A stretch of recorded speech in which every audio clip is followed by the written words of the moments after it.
এই সিজন চেঞ্জের সময় আমাদের প্রায়শই সর্দি কাশি জ্বর লেগেই আছে। বিশেষ করে বর্ষার সময় একটু ভিজে গেলে তো আর কোনো কথাই নেই।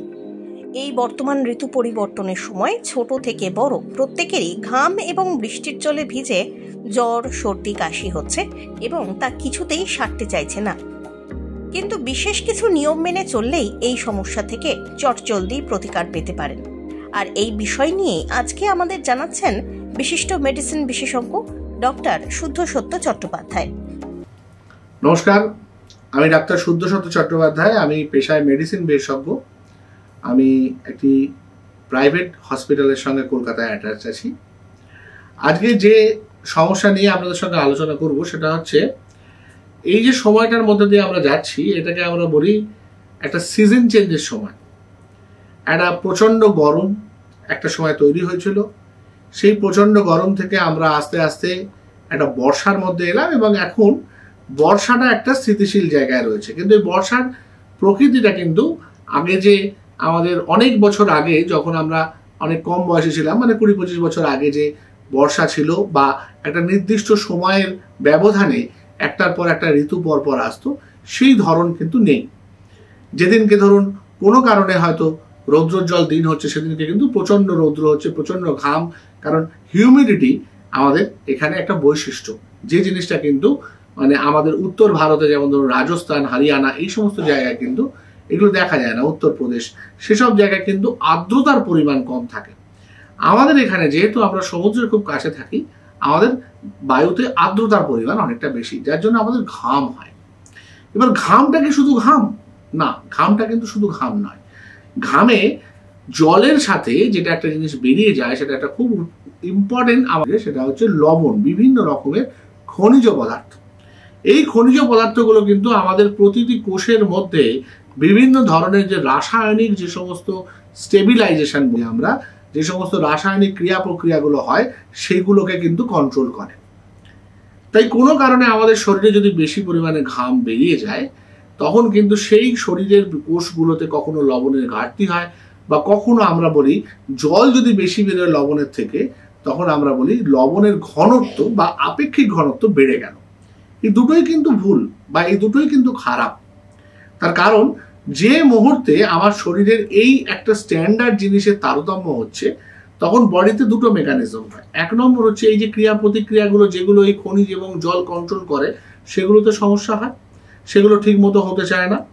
যেমন ধরুন পরিপাক, কেউ খাবার খাচ্ছে, ধরুন এই গরমে কেউ একটা এমন খাবার খেলো যেটা খুব রিচ খাবার, যেমন ধরুন বিভিন্ন রকমের পার্বণ চলে এই সময়, বিভিন্ন বাঙালির তো এমনি 12 মাসে 13 পার্বণ, বিভিন্ন রকমের খাবার তৈরি হয় যেগুলো অত্যন্ত বেশি রিচ করে বানানো হয়, মশলা থাকে, তেল থাকে, হ্যাঁ, বিভিন্ন রকম রান্না। যেমন ধরুন এবার ইলিশ আসবে, ধরুন ইলিশের যে সমস্ত রান্নাগুলো হয়, এই যে জিনিসগুলো যখন অত্যন্ত ভারী পাক, গুরু পাক যেটাকে আমরা বলি, সেই ধরনের রান্না যদি আমরা এই সময় খাই, তাহলে সেই মানে পরিপাকের যে কোষগুলো, সেই পরিপাকের কোষগুলো কিন্তু সেটাকে ঠিকভাবে নিতে পারবে না।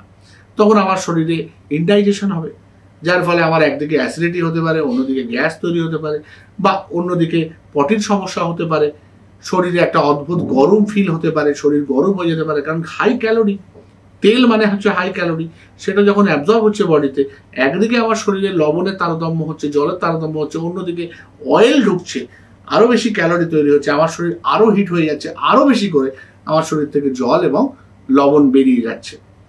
তো সুতরাং এইগুলো কিন্তু শরীরের পক্ষে খুব খারাপ সংকেত।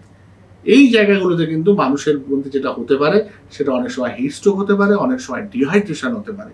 ডিহাইড্রেশন যে সবসময় লুজ মোশনের জন্য হবে তা নয়, কিন্তু বারবার ডায়রিয়া হলো, বারবার ভমিটিং হলো, তার জন্যই যে লুজ মোশন হবে তা নয়। আবার এই খাবারগুলো এগুলোকে নিয়েও আসতে পারে।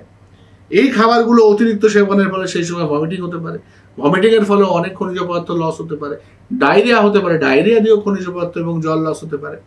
সুতরাং সব দিক থেকে আমাদের এই সময় কিন্তু এই লবণ এবং জলের ঘাটতি অনুযায়ী সমস্যা তৈরি হতে পারে। আরেকটা জিনিস এই সিজন চেঞ্জে খুব বেশি হয়, সেটা হচ্ছে খুব তাড়াতাড়ি সর্দি কাশিতে ভোগা। এমনি আমাদের এখন করোনা চলছে, করোনার ঢেউ ক্রমশ আবার এসেছে, যদিও সেই ঢেউয়ের অতটা প্রভাব নেই, কিন্তু তাও একটা তো রেসপিরেটরি ইনফেকশন, এবং রেসপিরেটরি ইনফেকশন হলে কি হবে? সর্দি, জ্বর, গলা ব্যথা, এবং সবচেয়ে বড় কথা যেহেতু এই রোগটা অত্যন্ত ছোঁয়াচে, তো কিছুদিন আপনাকে বাড়িতে থাকতে হবে। তদুপরি যে সিজন চেঞ্জের প্রবলেমগুলো হয় সেটা হচ্ছে আমি হয়তো ঘেমে বাড়িতে এলাম, ঘেমে এসেই সঙ্গে সঙ্গে একটা উচ্চ স্পিডে ফ্যান বা এসির মধ্যে রইলাম, তার ফলে কি হবে, আমার বডিতে যে ঘামটা রয়েছে, ঘাম কি করে, ঘাম উবে যায়, উবে যাওয়ার জন্য সে কি করে, সেটা বাষ্পীভবনের লিনটাও আমার শরীর থেকে নিয়ে নেবে, আমার বডিটা সঙ্গে সঙ্গে ঠান্ডা হয়ে গেল, মানে একটা গরম ছিল একটা ঠান্ডা হয়ে গেল। এই যে বডির একটা হিউজ টেম্পারেচার ডিফারেন্স খুব অল্প সময়ের মধ্যে হলো, বডি অ্যাডজাস্ট করতে পারে না, ধীরে ধীরে হলে কিন্তু বডি সেটাকে অ্যাডজাস্ট করতে পারে।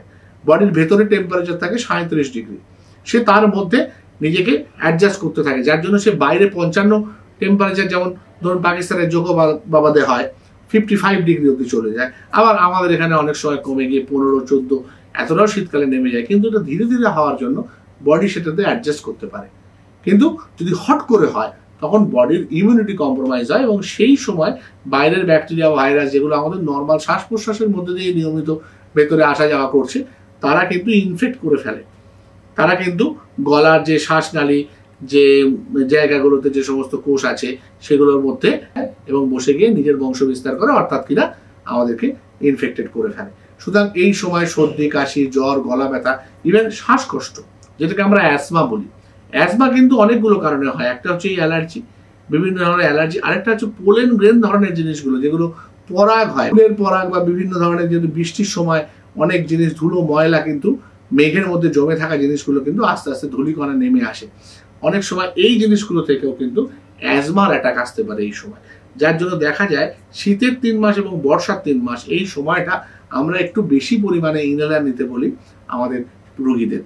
তো এই যে সময়টা বর্ষা শুরু, বাংলা হিসেবে ধরুন আষাঢ় মাস যেটাকে আমরা বলি, যে সময় মানে একদম বর্ষা এসেছে, গরমটা আস্তে আস্তে একটু কমছে কিন্তু গরমের একটা রেস থেকে যাচ্ছে এবং আর্দ্রতা অনেক বেড়ে গেছে, সেই সময় এই জায়গাগুলোতে আমাদের দেখতে হয় এই সমস্যাগুলো হতে পারে। এবার সচেতন কিভাবে হব, যেমন ধরুন একটা খুব সিম্পল জিনিস, সেটা হচ্ছে আমি আমার বডিকে এমনভাবে ঢেকে রাখবো, খুব পাতলা জিনিসপত্র পরবো কিন্তু চেষ্টা করব আমার বডির যতটা সম্ভব কভার থাকে, সুতির জামা কাপড় পরা উচিত এবং কভার রাখা উচিত, আমি মাথায় ছাতা নিয়ে চলতে পারি বা এমন কিছু নিয়ে পরে থাকতে পারি, টুপি পরে থাকতে পারি যাতে আমার সরাসরি আমার বডিতে তাপমাত্রা বা টেম্পারেচার লাগছে না এবং ভিজবো না সরাসরি আমি বৃষ্টিতে, যার জন্য আমার ছাতার একটা খুব ভালো জিনিস।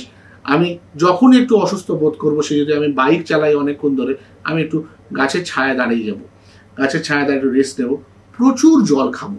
আমার যদি ডাক্তার কোনোভাবে আমাকে না মানা করে থাকে হার্টের কারণে বা কিডনির কারণে, কিছু কিছু বিশেষ ক্ষেত্রে আমরা জল কম খেতে বলি, সেগুলো বাদ দিলে যদি আমার কোনো সেরকম কোনো মানা না থাকে তাহলে আমি প্রচুর পরিমাণে জল এবং ওআরএস জাতীয় খাবার খাবো, কারণ শুধু জল দিলে কিন্তু আমার শরীরে লবণ ঢুকলো না, ওআরএসে একটা নির্দিষ্ট মাত্রায় লবণ এবং জল দুটোই থাকে, সেই কারণে আমরা ওআরএস জাতীয় জল মাঝে মাঝেই খাবো। বাড়ির জল হলে সবচেয়ে ভালো হয়, সেদিক থেকে বাইরে যে সমস্ত লেবুর জল বা এগুলো বিক্রয় হয়, কারণ সেগুলোর কোয়ালিটি নিয়ে যথেষ্ট সন্দেহ আছে। আমি এর আগেও অনেকগুলো জায়গায় বলেছি যে বরফগুলো তৈরি হয় সেই বরফগুলো অত্যন্ত মানে খারাপ কোয়ালিটির বরফ দিয়ে এগুলো তৈরি হয়, বেশিরভাগ ক্ষেত্রেই দেখা যায় এগুলো কমার্শিয়াল আইস, যেগুলো মাছের বা অন্যান্য জিনিস প্রিজার্ভেশনের জন্য ইউজ হয়, সেই বরফ দিয়ে অনেক সময় বিভিন্ন জায়গায় লেবুর জল আইসক্রিম এগুলো বিক্রি করা হয়, এগুলো কিন্তু শরীরের পক্ষে অত্যন্ত খারাপ। সুতরাং বাড়ির জল ক্যারি করা ভালো, হ্যাঁ সেটা হয়তো ফ্রিজ থেকে নিয়ে যাওয়া হলো, সেটাকে একটু এমনভাবে ক্যারি করা হলো যাতে বেশিক্ষণ ঠান্ডা থাকে, সেভাবে করা যেতে পারে। বাড়ি যখন আমি ফিরে এলাম, বাড়ি ফিরে এসে একটু রেস্ট নেব, আমি সঙ্গে সঙ্গে জল খাবও না, সঙ্গে সঙ্গে পাখার তলায় না বসা ভালো, একটু দূরে বসলাম, আমি একটু রেস্ট নিলাম, আমার বডিটা নর্মাল টেম্পারেচারে এলো, খুব ভালো করে আমার শরীরের ঘামটাকে আমি মুছে নিলাম, নিয়ে 10-15 মিনিট পরে আমি এসিতেও যেতে পারি, আমি সরাসরি একটু স্নানও করে নিতে পারি এবং স্নান যখন করবো তখন আমি একটু কিন্তু ঈষৎ উষ্ণ জলে চান করব, আমি কিন্তু সঙ্গে সঙ্গে একদম চিল্ড ওয়াটারে স্নান করব না, অনেকে ধরে রাখা জলে স্নান করে, সেই জল কিন্তু বেশ ঠান্ডা হয়, সেটাতেও কিন্তু হট করে শরীরে ঠান্ডা হয়ে যেতে পারে, ইমিউনিটি কম্প্রোমাইজ হতে পারে। একটু নর্মাল গরম জল বা ওই সময় যে কল থেকে জল পড়ছে সেটাও ইউজুয়ালি গরম জল হয়, যেহেতু কলের মধ্যে পাইপের মধ্যে গরম জল থাকে, তো সেরকম জলে স্নান করব, স্নান করে নিয়ে একটু রেস্ট নেব, জল খাবো, তারপর আস্তে আস্তে আমার নর্মাল বাড়ির যে কাজকর্মগুলো করব। এইটুকুই মেনটেন করতে পারলে কিন্তু আমাদের এই সমস্যাগুলো থেকে মুক্তি পাওয়া যায়। আর সর্দি কাশি হলে তো সবার আগে আমি টেস্ট করাবো, এখন কোভিড RT-PCR করতে হবে, আমরা টেস্ট করিয়ে নেব এবং তার সাথে ডাক্তারের পরামর্শ ফলো করব, বয়স্কদের থেকে যতটা সম্ভব দূরে থাকবো, মাস্ক পরবো, ইউনিভার্সাল হ্যান্ড প্রিকশন এগুলো নেব। এটা করলেই মোটামুটি আমরা এই ঋতু পরিবর্তনের সঙ্গে যে সমস্যাগুলো হয় সেগুলোকে আস্তে আস্তে দূর করে বা নিজেরা ভালো থাকতে পারবো আশা করা।